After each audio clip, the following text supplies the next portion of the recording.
Halo semuanya, selamat datang kembali di channel YouTube Tuan Sir.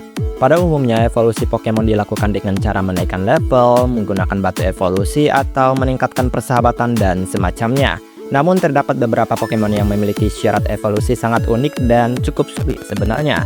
Ada yang harus menunggu waktu tertentu, ada yang harus memenuhi kondisi khusus, bahkan ada yang caranya tidak dijelaskan di dalam game, jadi ya kita harus nyari tahu sendiri gitu. Dan di video kali ini aku akan membahas beberapa Pokemon dengan cara evolusi paling sulit. Jadi tunggu apa lagi, mari langsung saja kita masuk ke daftarnya. Let's go! Galarian Farfetch. Galarian Farfetch akan berevolusi menjadi Sirfetch'd apabila berhasil melancarkan 3 kali serangan critical hit dalam satu pertempuran. Peluang terjadinya critical hit adalah 1:16 tanpa bantuan item ya. Hal yang membuatnya sulit adalah unsur keberuntungan itu sendiri. Jika Galarian Farfetch pingsan sebelum mencapai 3 critical hit, maka perhitungan akan kembali dari awal. Ya karena itu banyak trainer yang memilih bertarung melawan Pokemon liar yang lemah agar lebih mudah mendapatkan critical hit. Feebas. Feebas tidak berevolusi berdasarkan level, melainkan berdasarkan nilai keindahan atau beauty pada awalnya ya. Pada generasi ketiga, nilai beauty ditingkatkan dengan Fopin dan juga rasa dry gitu. Pada generasi keempat dan seterusnya barulah digunakan item Prism Scale lalu dilakukan trade gitu. Kesulitan utama terletak pada proses penangkapannya juga ya. Pada awalnya, Feebas hanya muncul di 4 petak air acak di rute 119 dengan peluang 1:400. Setelah berhasil ditangkap, pemain masih harus meningkatkan nilai beauty yang membutuhkan waktu cukup lama pada masanya. Jadi ya udahlah, nyari dia sulit, naikin beauty-nya juga rada sulit. Mantike. Mantike akan berevolusi menjadi Mantine apabila naik level dan di dalam party atau kelompok kita itu terdapat Pokemon Remoraid. Syarat ini berlaku sejak generasi keempat ya. Yang membuat sulit adalah tidak adanya informasi di dalam game itu sendiri. Banyak pemain yang meningkatkan level Mantike hingga tinggi tetapi tidak berevolusi ya karena nggak bawa Remoraid gitu. Jadi ya orang-orang pada naikin levelnya gitu aja tapi nggak tahu kalau harus dapat Remoraid juga di dalam tim gitu. Selain itu memang Remoraid sendiri tidak selalu mudah ditemukan di setiap game. Jadi ya butuh perjuangan untuk nyari Remoraid-nya itu sendiri buat masuk di dalam party. Ursaring. Ursaring berevolusi menjadi Ursaluna dengan menggunakan item Pit Block gitu. Dan harus dilakukan pada malam hari saat terjadi bulan purnama. Mekanisme ini pertama kali muncul di Pokemon Legend Arceus ya. Kesulitannya adalah pemain harus menunggu waktu malam dan siklus bulan purnama di dalam game itu sendiri. Item Pit Block juga tidak mudah ditemukan. Jika salah satu syarat tidak terpenuhi, maka evolusi tidak akan terjadi.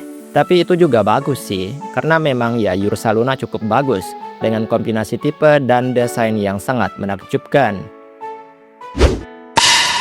Tyrock. Tyrock berevolusi di level 20. Ya kedengarannya sih biasa aja karena bahkan ini level yang cukup rendah ya kan. Tapi bentuk evolusinya ditentukan oleh perbandingan statistik attack dan juga defense-nya. Jika attack lebih tinggi maka menjadi Hitmonlee gitu. Jika defense lebih tinggi maka menjadi Hitmonchan. Dan jika keduanya sama maka menjadi Hitmontop. Nah kesulitannya terletak pada proses pelatihan. Pemain harus mengontrol nilai EV dengan hati-hati. Pada game generasi awal tidak tersedia fitur untuk mengecek EV secara langsung ya. Sehingga hasil evolusi sering tidak sesuai harapan.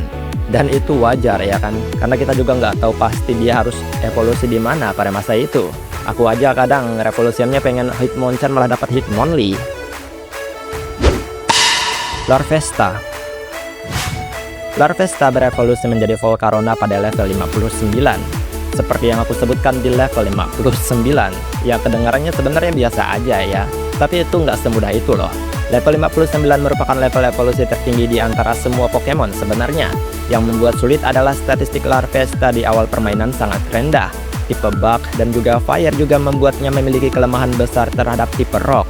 Proses pelatihan sampai level 59 membutuhkan waktu yang sangat lama.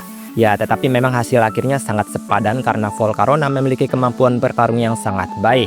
Jadi ya bisa dibilang mungkin ini bukan legendary ataupun pseudo legendary, tapi sangat worth it dengan level tertinggi tersebut. Inkay. Inkay berevolusi menjadi Malamar pada level 30, tapi dengan syarat tambahan yaitu membalik konsol saat proses level up. Mekanisme ini diperkenalkan pada generasi ke-6 itu sendiri. Sebenarnya ini adalah mekanisme yang sangat unik karena hanya dialah Pokemon yang berevolusi dengan cara tersebut. Kesulitannya adalah tidak ada petunjuk di dalam game tersebut. Banyak pemain yang tidak mengetahui syarat ini dan terus menaikkan level tanpa hasil. Evolusi ini juga menyulitkan pemain yang menggunakan emulator ya, karena harus mengatur sensor secara ya manual gitu. Tapi memang evolusinya cukup keren ya, apalagi sekarang Malamar mendapatkan Mega Evolution.